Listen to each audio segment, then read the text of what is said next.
Bonjour à tous et bienvenue dans votre journal. La police du New Jersey est actuellement à la recherche d'une femme francophone accusée d'avoir agressé plusieurs habitants de son quartier à l'aide d'une baguette de pain.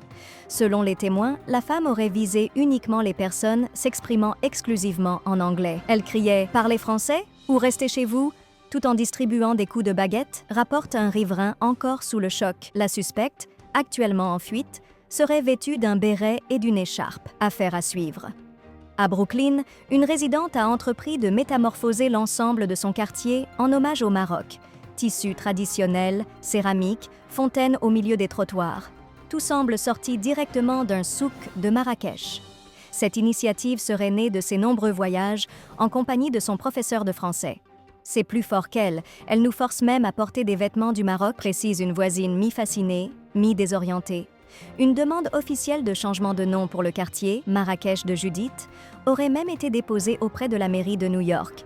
Enfin, à Westchester, une femme dont l'anniversaire aura lieu demain 18 avril a organisé une manifestation devant plusieurs restaurants afin de défendre une cause étonnante, l'obligation internationale d'offrir du pain et du beurre de Normandie à chaque repas dans tous les restaurants du monde.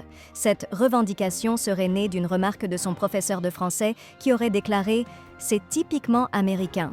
La manifestante, visiblement choquée par cette affirmation, a immédiatement lancé une pétition, soutenue par quelques clients frustrés d'avoir dû réclamer du pain 2 fois.